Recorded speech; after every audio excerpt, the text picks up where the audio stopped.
Hey guys, welcome back to Starbase Trekyards.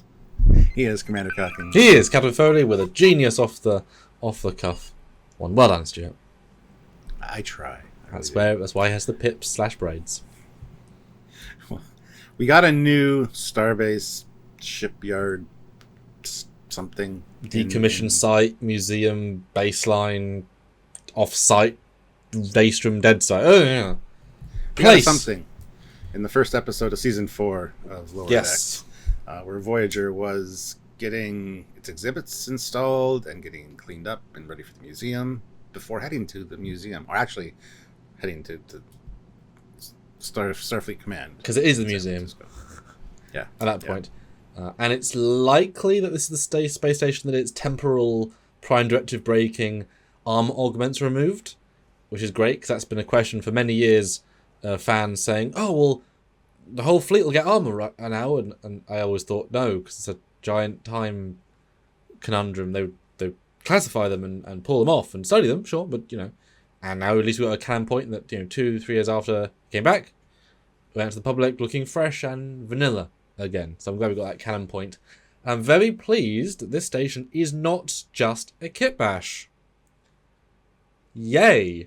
Because often there's regular 1. Or regular 1, or regular 1, or regular 1, or regular 1. This one definitely has parts that are similar to regular 1. It's regular 1-ish. Yeah, as well as some. What do you think when you saw it? I thought it was great, and the more I look at it, the more I like it because it's got like different docking bay ports, and it's very much like a ship rehabilitation center. Some kind of Ships repair go to facility. feel better. But it's got a lot of elements from a lot of different stations. Like you can see the orbital office kind of thing at the bottom with the tanks, and the regular part at the top, and even those discs with the antenna seem like they're off of Starbase. And then you got like the Bespin, or Bespin, yeah. Cloud City. There's a lot here, and it was cobbled together very well. So it's not just a simple kit bash. It's much more inspired by different things. Yeah, for me, this sings as they finally reached a place where they are comfortable to go as new while still following the TNG format. Because, of course, it's a regular 1 station with Nemesis Drydock shoved into the sides. And yet, they took the style of regular and every piece is original. All of it. That's the key to a good, new, yet old. It is, but it's 100% fresh. And it is, right? And I think that's really commendable. And yet I see all the familiar pieces. The dry docks are fine to be verbatim because it's a dry dock. You build dozens, hundreds of them, and they'd just be... and those dry docks are just like flat packed. You put as many of the arms as you need, right? They're literally just... It's an arm. That's the dry dock, right? So that's fine. I also love that you can see Voyager in the one closest to them, and the one by the planet is actually got an Akira class in it. Yeah. It is, yeah. You got to kind of zoom in to see it, but you can see it. It's a nice touch.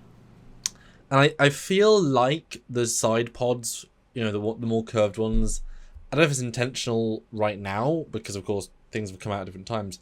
That feels to me like a reference to the Daystrom station in Picard, which is a reference to stealing the geometry from Enterprise of the freighter from Enterprise, those pods. Yeah. That feels like that same art design. Very similar, not the same, but by doing that shape, you combine it, you've got a best of both worlds.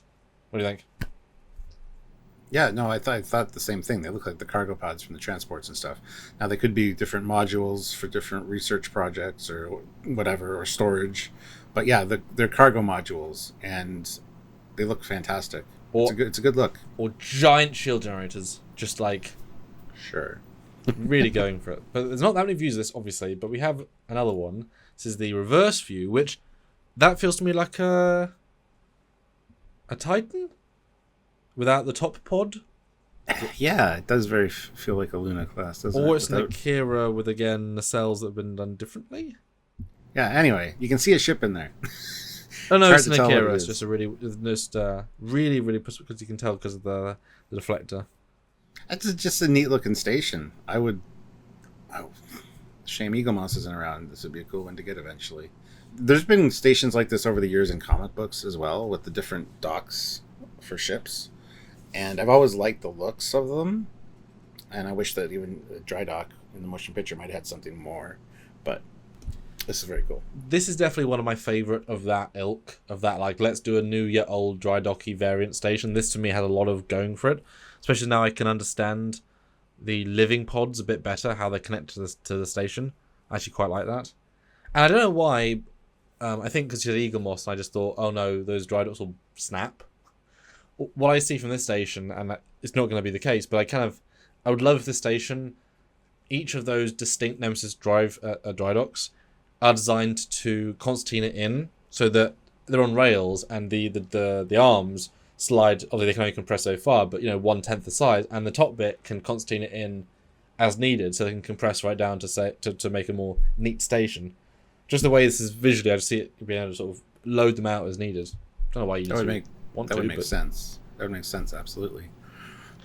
I know it's entirely not, but that bulk above the Drydock on the right, that reminds me of the Masks space craft thing.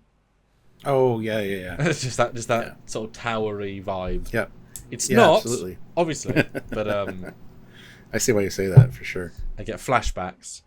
Voyager, of course, next shot. Nemesis Drydock makes sense. Or there's not Nemesis Drydock because that's a much bigger dock. This is not that, but they can be in different shapes and sizes, and here is sort of both views together to kind of give that overall sense. I mean, it's amazing. It is, when you build this sort of station, obviously you build you have one Drydock, one set of pods, mirror, mirror, mirror, clone. You have all the details. It almost has the same exact vibe, both views, but it is a different side. But of course, it's a same side. But I think it's actually one of the better stations I've seen of the ilk, and I commend them for a new yet old, original yet tried and tested. I think it's very good. Yeah, and it looks like there's only 3 Drydock areas. I'd like to see it from the top, just to make sure. Because this is one you could definitely add like 4 and have... But with the way they're angled there, it seems like there's only 3. But again, I'd like to see more views of this thing, honestly.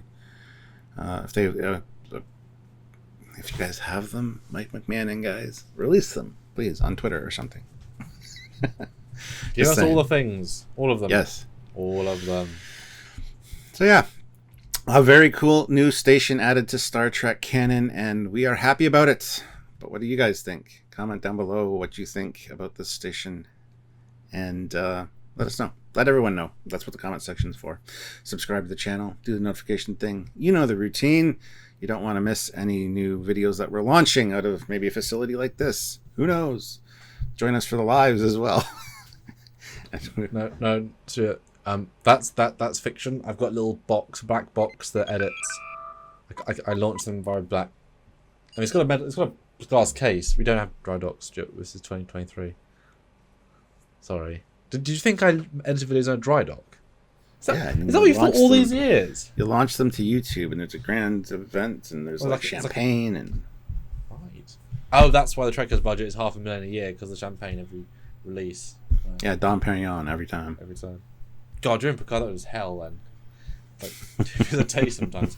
Yes, or, Stuart, the audience, the fans, can help what we do here doing these videos for you, these deep dives of stuff that is so minimal, but for Trek, ship, and station, and tech lovers, so cool and important. Support us via Patreon if you can. It's monthly, because $5 a month does go a long way. If 100 you give, or 10, or 50, or whatever, it's more than one person, which is what we have. More than one person, yay. Or, join the channel, it's on YouTube. Same thing I just talked about on Patreon, but on YouTube.